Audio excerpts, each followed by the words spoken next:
अरे किती उशीर हा. कधी सुरू होतला नाटक? किती यायला येतं? माका ना आत्ताच भूक लागली. तेच तू बोललं काय रे? ओवी, मला वाटतं प्रमुख पाहुणे, मुख्य अतिथी यावयाचे असतील म्हणून उशीर झाला असेल. विराट, माका वाटता मेकअप करूचो यावलो असतलो. जाऊन दे रे, होय ते होय. तुम्ही चिप राहा, नाही तर मॅडम करवत ती. शांत बसायचं बरं. आता आपल्या नाटकाला सुरुवात होत आहे बरं. हो बरं, लवकर सुरू करा बरं. आज 2 ऑक्टोबर गांधी जयंतीच्या दिवशी तुम्हा सगळ्या मुलांचं स्वागत बरं. आता आपण नाटक सुरू करतो आहोत. नाटिकेचं नाव आहे पीड पराई जाने रे. मुलांनो, टाळ्या वाजवा बरं.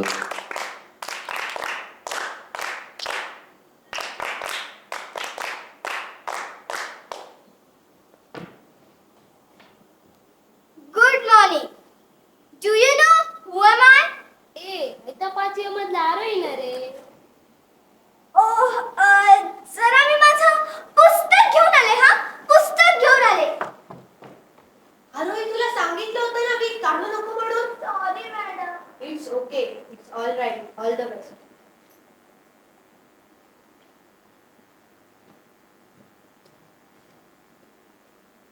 Good morning, friends. Do you know who am I? The great scientist. E is equal to mc square. I am Albert Einstein. देवा महाराजा, या नाटक इंग्लिश मध्ये आहे की काय?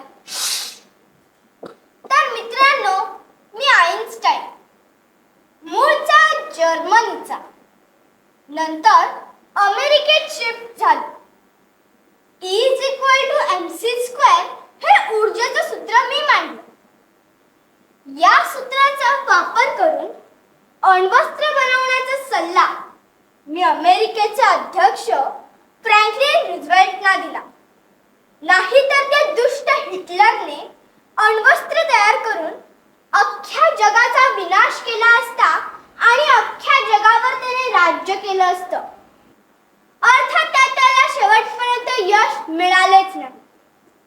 पण मित्रांनो, जेव्हा अमेरिकेने याच अण्वस्त्रांचा वापर करून जपानची हिरोशिमा व नागासाकी ही 2 शहरे उद्ध्वस्त केली, तेव्हा मात्र मी हताश झालो. कारण अप्रत्यक्षपणे मीच अण्वस्त्र निर्मितीला कारणीभूत ठरलो होतो. दुसऱ्यावर राज्य करण्याच्या व इतर महत्वाकांक्षेमुळे राज्यकर्ते लोक युद्ध पुकारतात. पण युद्धामुळे बहुतांश वेळा युद्धाशी काहीही संबंध नसलेले निष्पाप लोक भरडले जातात, ज्यांची स्वप्न फारच साधी आणि छोटी असतात.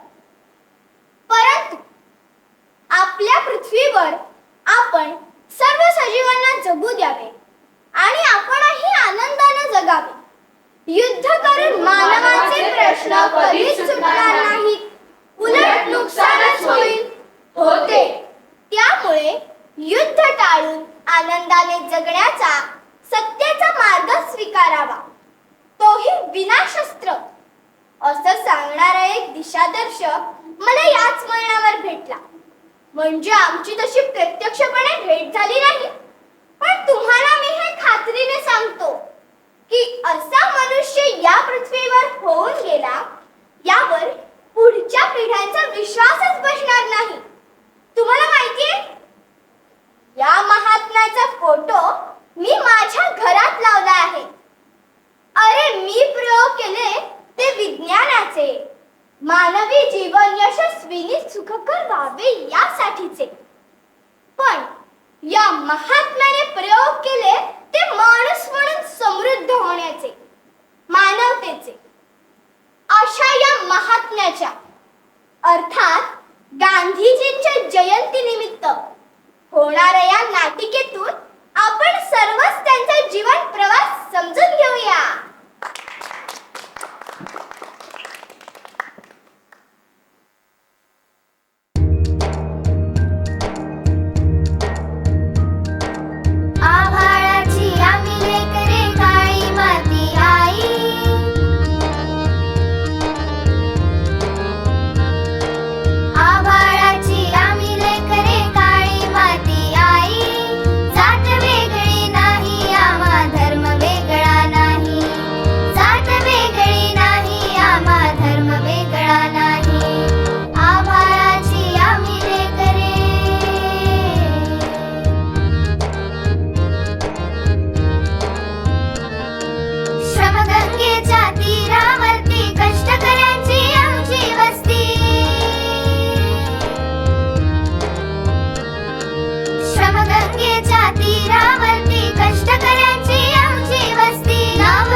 सुजलाम सुफलाम भारतभूमी, शेतकऱ्यांची, कष्टकऱ्यांची आणि विविधतेने नटलेली आपली भूमी.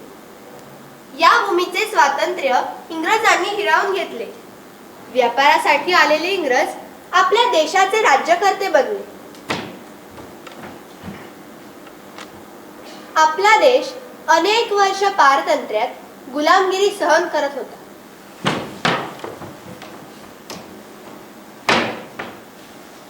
याच कालखंडात 2 ऑक्टोबर 1869 रोजी पुतळाबाई आणि करमचंद गांधी यांच्या पोटी मोहनदासचा जन्म झाला. त्याच्या आईने त्याच्यावर सत्य आणि निर्भयतेचे संस्कार केले. बॅरिस्टरच्या शिक्षणासाठी मोहनदास लंडनला गेले. पुढे वकील म्हणून ते दक्षिण आफ्रिकेत गेले. तिथे बालकामगार, वेठबिगार कामगार यांच्यावर होणाऱ्या अन्यायाविरोधात त्यांनी कायदेशीर लढा दिला. बॅरिस्टर गांधी आगे बढ़ो, हम तुम्हारे साथ हैं. दक्षिण आफ्रिकेत एकदा फर्स्ट क्लासच्या डब्यातून प्रवास करताना फर्स्ट क्लासच्या डब्यात काळा माणूस नको म्हणून तेथील गोऱ्या प्रवाशांनी त्यांना सामानासहित डब्याबाहेर ढकलून दिले.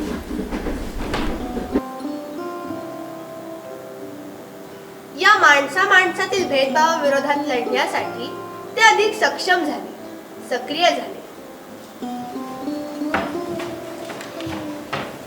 20 वर्षाच्या तेथील वास्तव्यात त्यांनी लाखो लोकांचे नेतृत्व केले.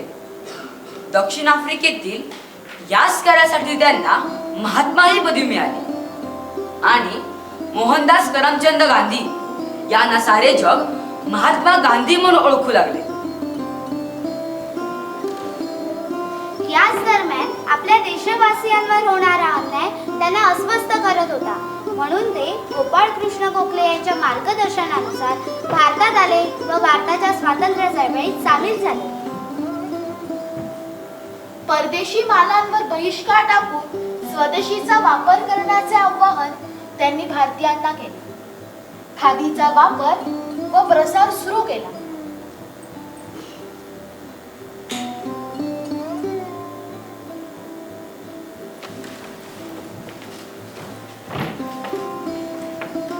सर्वसामान्य माणसांना स्वतःच्याच देशात जीवनावश्यक वस्तूंवरील जाचक करांना त्यांनी तीव्र विरोध केला. त्याचाच एक भाग म्हणून मिठाचा सत्याग्रह केला, तीच दांडी यात्रा.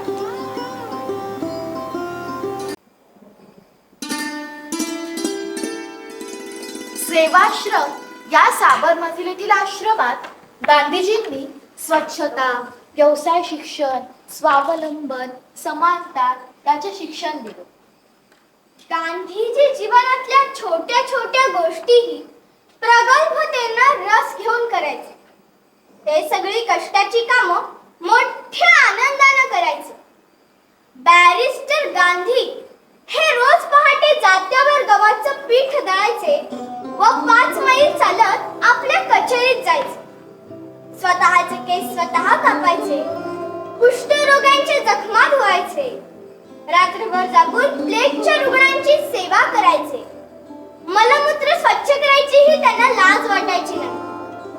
आपल्यासाठी इतरांना कामाला लावणं त्यांना आवडायचंच नाही.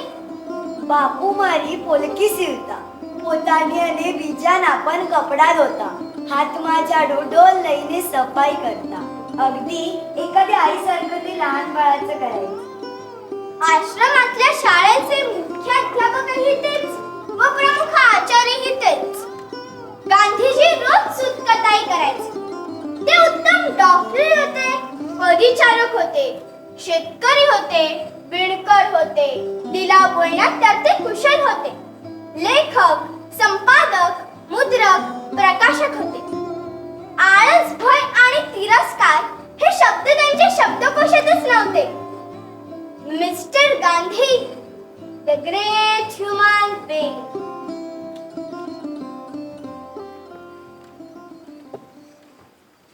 गांधीजींनी 1920 मध्ये असहकार चळवळ, 1930 मध्ये दांडी यात्रा, 1942 मध्ये भारत छोडो अशा आंदोलनातून तळागाळातील सर्वधर्मीय भारतीयांना एकत्रित करून विशाल अशा अहिंसात्मक स्वातंत्र्य लढ्यात त्यांनी सामील केलं व स्वातंत्र्य लढा मजबूत केला.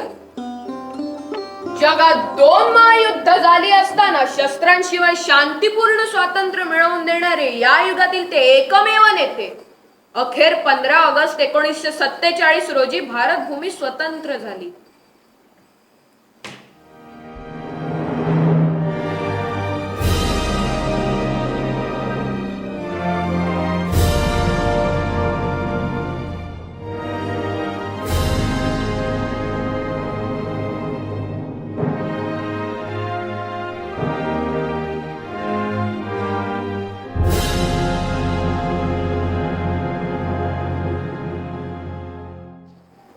भारताने स्वातंत्र्याच्या युगात नवा जन्म घेतला. मात्र या आनंदोत्सवाच्या क्षणी 78 वर्षांचे हे स्वातंत्र्य सेनानी बापूजी कलकत्त्यात हिंदू मुस्लिम दंगली शमा पिण्याचे कार्य करीत होते आणि त्यातही ते यशस्वी झाले. स्वातंत्र्यानंतर 5 महिन्यांनी म्हणजेच 30 जानेवारी 1948 रोजी बापूजी प्रार्थनास्थळी जात असताना अचानक नथुराम गोडसे या व्यक्तीने पिस्तुलाने त्यांच्यावर एका मागोमाग एक अशा 3 गोळ्या झाडल्या.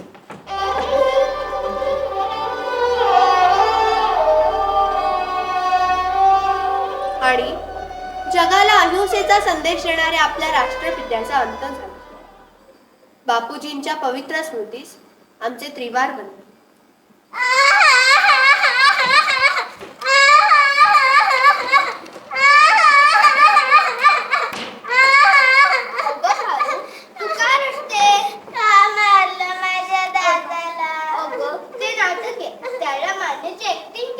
त्याला खरं खरं नाही मानले. हा मी तुला दाखवतो.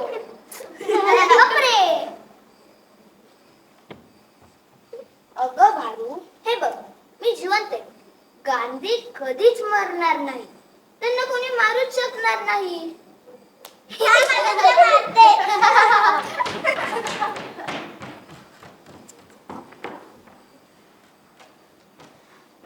नाटक तर संपलं. आई बाबा यायला तर वेळ. आता काय करूया? आयडिया. इकडे या, इकडे या, इकडे या, इकडे या. आणखी काय? आपला एकच उद्योग. अरे, थांबा थांबा थांबा. अरे कौस्तुभ, पण मला घरी जाऊन होमवर्क करायचा आहे. नाही केला तर मॅडम मला उद्या दूध दूधतील. अरे त्यात काय एवढं सांगून टाकायचं, पोटात दुखत होतं म्हणून. माझे बाबा रोज बॉसला अशीच खोटी कारणं सांगतात. त्यांच्या खोट्या कारणांचं ना एक पुस्तकच निघेल. हे थांबा पण आपण खेळायचं तरी काय? क्रिकेट खेळूया. तुझं काय मत आहे? अरे आपण क्रिकेट खेळूया. हा मग चालेल ना, क्रिकेटच खेळूया. तर मग ग्राउंडवर जाऊया. हा चला.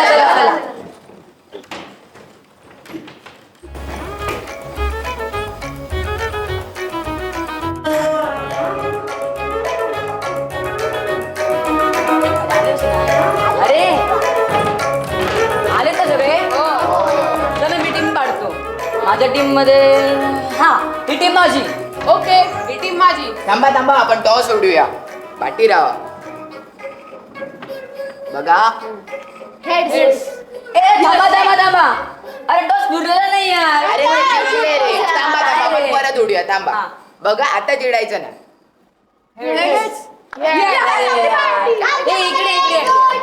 श्रीनेश तू कीपरला जा, स्टिकला घेऊन जा. हा. आणि यथार्थ तू तिकडे जा. ललित तू तिकडे. आणि आयुष तू तिकडे जा.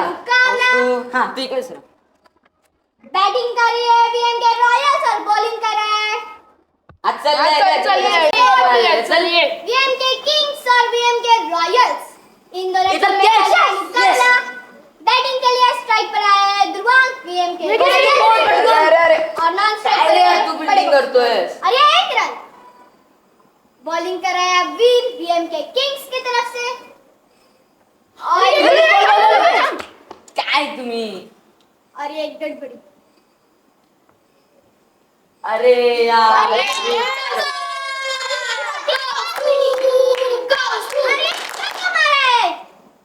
बड़े कौस्तुभ येतात बड़े कौस्तुभ. स्ट्राइक पर आया अब स्वानंद. स्वानंद नाही, नथू.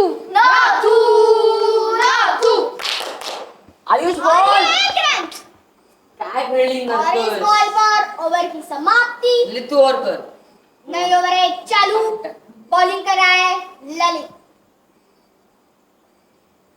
और करेक्ट फील्डिंग. अब ये छोटे उस्तुप की बहुत ही अच्छी फील्डिंग. ललित कराय बॉलिंग और ये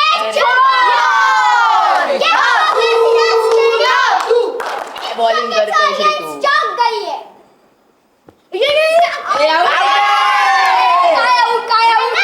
एक कार्तिक सारखी त्यांचीच काय बाजू घेतास? थांब तुझा धोतारच सोडता आता. थांब थांब थांब.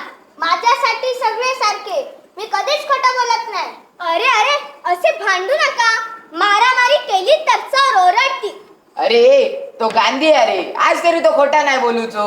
नाही नाही तरी पण मी खेळणार. हा खेळ तू खेळ अब यहाँ पर नथुन लिया है चीटिंग करके बैटिंग. अरे आता नोटीवरचं गांधी चालतं. सत्य आणि प्रामाणिकपणा बापूजींबरोबरच संपलो असे माझे पप्पा म्हणतात. अब यहाँ पर आयुष की बहुत ही बेकार फील्डिंग. और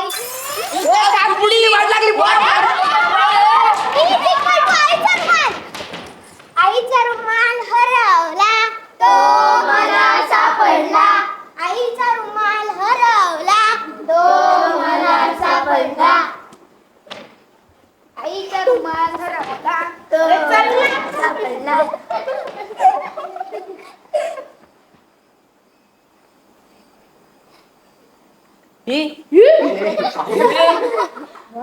काय रे मजा आली ना? धमाक झाला. अरे पण याला बॉल घालवलाय आणि त्याचा काय? अरे देतील रे माझे पप्पा. अरे अरे आजचा दिवस फुकट नको जायला. संध्याकाळी पण खेळूया. क्रिकेट नको रे. आम्हा मुलींना कंटाळा येतो. हो ना ग. हो. ओके ओके ओके आपला खास गेम खेळूया ना आयुषच्या घरी. तुम्ही नक्की आपला खास गेम खेळणार खास वाला. अरे होय रे. ठरलं तर संध्याकाळी प्रत्येकाने आपापल्या वस्तू आणायला विसरू नका. हो. We are very much excited.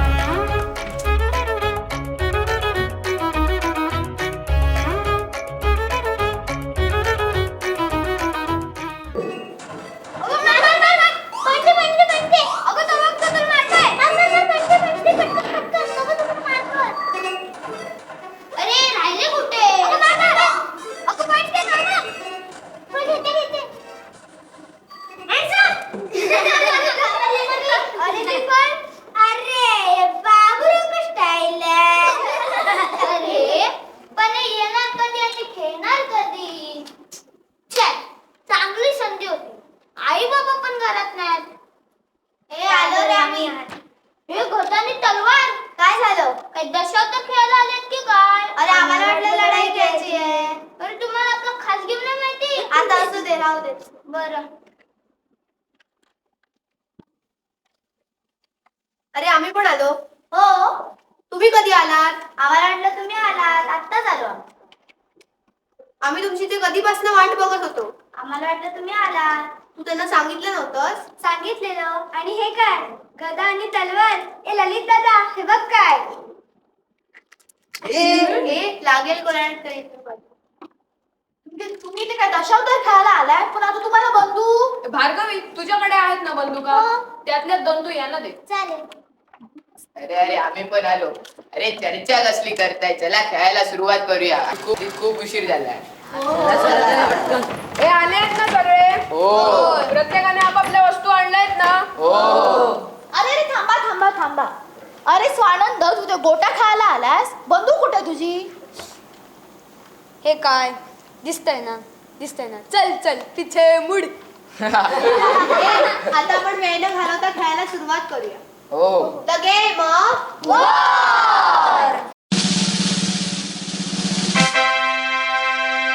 कुमकुमीत देशाच्या माझ्या शूर शिपायांनो, तो उन्माद देश आपल्यावर वाईट नजर ठेवून आहे. आपली प्रगती त्याला खुपते आहे. चला तर मग त्याच्यावर आक्रमण करू आणि जगाच्या नकाशावरून उन्माद देशाचं नाव नष्ट करू. आक्रमण!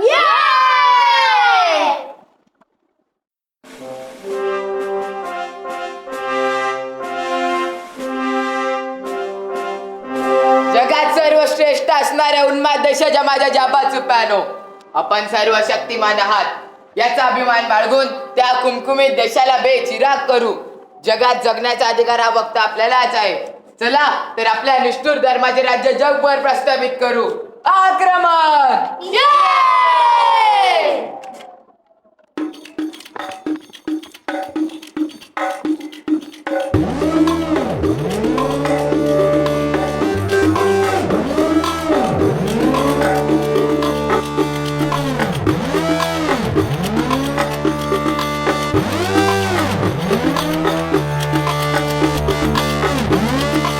आम्ही सारे दबा धरूनी शत्रूवर त्या वार करूनी शूरवीर हो आम्ही शिपाई जिंकू लढाई बाजी मारूनी. आम्ही सारे दबा धरूनी शत्रूवर त्या वार करूनी शूरवीर हो आम्ही शिपाई जिंकू लढाई बाजी मारूनी. चालून येता शत्रू समोर ताकद लावून आपली सारी रंगवू आपण सामर्थ्याने इतिहासाचे पान. कुशाल जाऊ आमचे आनंद नाही प्राण. Out of control, out of control.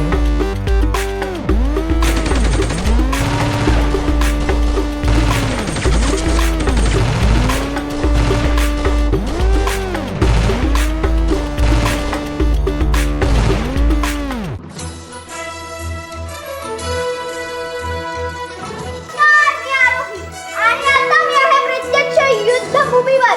युद्धाचे सर्वात पहिले वार्तांकन फेसबुकवर जाली चॅनलवर. युद्ध यांच्यात आणि त्यांच्यात यांनी त्यांचे सैनिक मारलेत आणि त्यांनी यांचे. माणूस माणसावर हल्ला करतोय. इकडूनही माणूस माणसावर हल्ला करतोय. आता पण पाहत आहात की एक मोठा बॉम्ब माझ्या शेजारीच पडला आहे. हॅलो हॅलो मी तुला माझा आवाज स्पष्ट बोलतोय. हॅलो हा तर अशाच ताज्या हास्यास्पद जगविनाशक बातम्यांसाठी पाहत राहा फेसबुकवर जाली चॅनल. कॅमेरामॅन सायलीसह आरोही राऊंड झिरो कुमकुमी.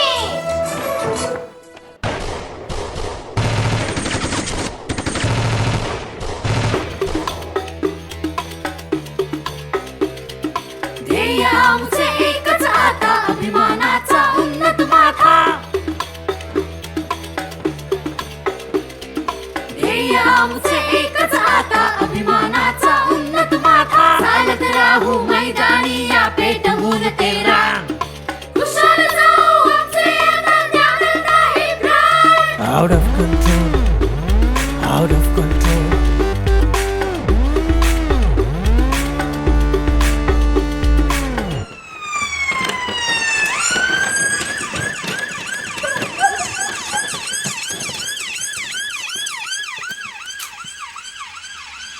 धूम धडाधूम बॉम्ब फोडून शत्रूला त्या नष्ट करून. धूम धडाधूम बॉम्ब फोडून शत्रूला त्या नष्ट करून. विजय पताका घेऊन हाती फडकत ठेवू निशाण. कुशाल जाऊ आमचे आनंद नाही प्राण. Out of control, out of control.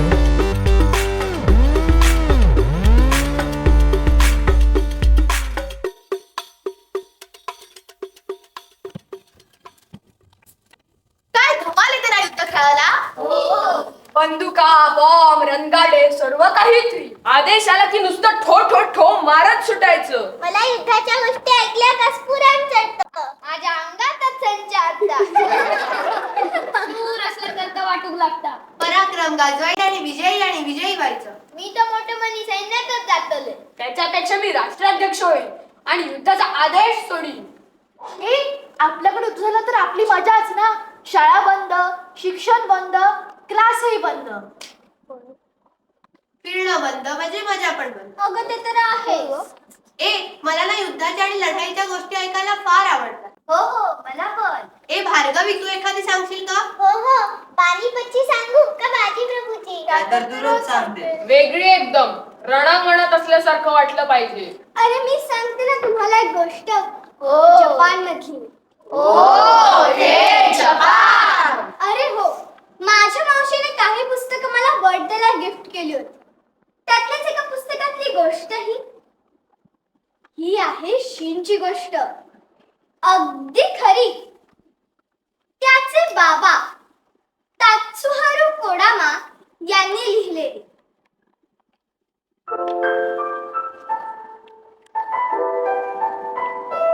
साधारण 78 वर्षांपूर्वी शीनचं कुटुंब जपानमध्ये हिरोशिमा या शहरात एका शांत नदीच्या जवळ राहत होते. तेव्हा शीन 3 वर्षांचा होता. त्याला 2 बहिणी होत्या, मिचिको आणि योको. घराशेजारी राहणारी किमी त्याची अगदी जवळची मैत्रीण. ते दिवसभर लाकडी ठोकळ्यांपासून घर बनवत किंवा मग चित्रांचं पुस्तक बघत बसत. 3 चाकी सायकल, अशी सायकल मला हवीच, पण मिळणार कशी? कारण त्यावेळी जपानमध्ये अशी सायकल कुठे मिळूच शकणार नव्हती.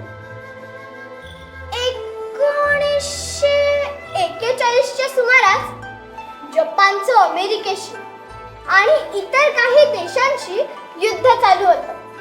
युद्ध 4 वर्ष चालल्यामुळे सायकल, मंदिरातल्या घंटा, घरातले तवे, भांडी, पातेली या सगळ्या गोष्टी वितळवून युद्धासाठी लागणारे मोठमोठे टँक आणि बंदुका बनवल्या जात होत्या. त्यामुळे नवीन खेळणी मिळणं शक्यच नव्हतं. पण एके दिवशी शीनने हट्टच धरला, मला तशी सायकल हवी, तोपर्यंत मी जेवणारच नाही. बाबा, तुम्ही आणाल माझ्यासाठी तशी सायकल? बाबा बाबा प्लीज. तेव्हा आईने त्याला समजावलं, बाळा, आता पण तशी सायकल नाही आणू शकत, तुला वाट पाहावीच लागणार. आपल्या सर्वांना अशा गोष्टींशिवाय जगावंच लागतं ज्या आपल्याला आत्ताच्या आत्ता हव्या आहेत. त्यानंतर एके दिवशी शीनचे काका त्याला भेटायला आले. ते जपानच्या नौसेनेत काम करत होते. त्यांनी आलेल्या शीनला हाक मारली, शीन, इकडे लवकर, बघ बरं मी तुझ्यासाठी काय आणलंय. ओळख पाहू, जे तुला खूप दिवसांपासून हवं होतं ना, तेच आहे. सानिशा, 3 चाकी सायकल. दोमा आरिगातो, थँक्यू सो मच. पण काका, तुम्हाला अशी सायकल मिळाली तरी कुठे? अरे, माझ्या कपाटात मला सापडली ही सायकल. तुझ्या वाढदिवसाआधी मला जहाजावर जावं लागणार आहे ना, म्हणून तिला देऊनच जावं असं वाटलं.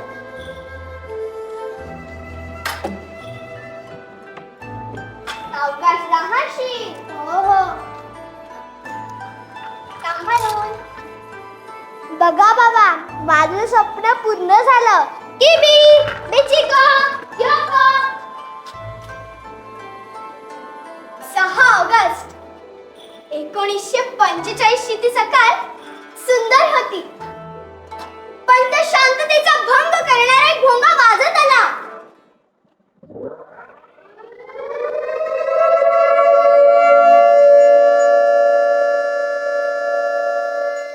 अमेरिका बॉम्ब हल्ला करणार याचा तो अंदाज होता. भोंगा दूर गेल्यावर शीन आणि किमी अंगणात आले आणि खिदळत सायकलवर बसून खेळू लागले. सैनिकांची एक तुकडी शीनच्या घरासमोर रस्ता दुरुस्तीचं काम करत होती. त्या लहान मुलांच्या चेहऱ्यावरचा आनंद, उत्साह पाहून त्यांच्याही चेहऱ्यावर हास्य फुटलं. आणि मला ते असं घडलं.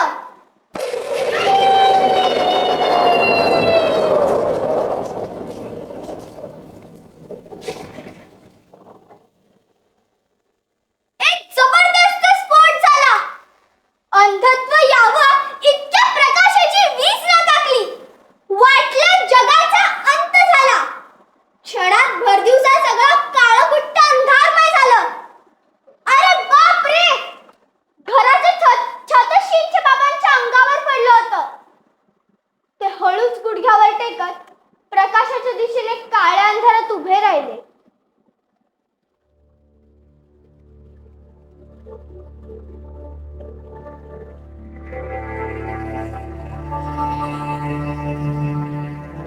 काहीच उरलं नव्हतं. किमीचं घर, मंदिर, आसपास हिरोशिमा शहर अगदी काही चुरलं नव्हतं. तेवढ्या शीनच्या आईचा आवाज आला, मला मदत करा. पडलेल्या घरातून बाबा बाहेर आले. तिथे दगड मातीच्या मलब्यात आई काहीतरी खोदत होती. तिथे शीन होता. मोठ्या लाकडाच्या ओंडक्याखाली दबला गेलेला शीन.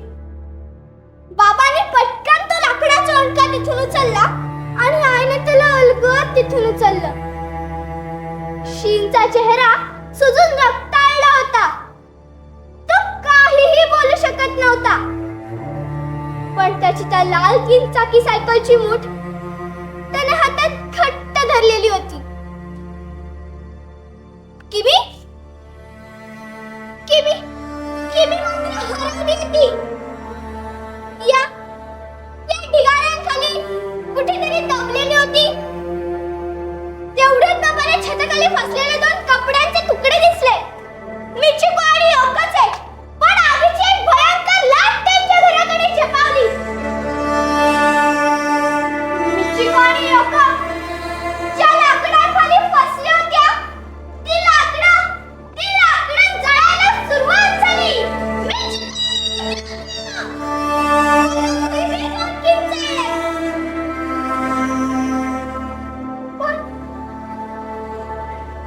पण मुलींना वाचवण्यात ते अपयशी ठरले. शीन अजूनही वाचू शकला असता. म्हणून ते दोघेही त्याला त्या आगीपासून दूर घेऊन नदी किनारी आले.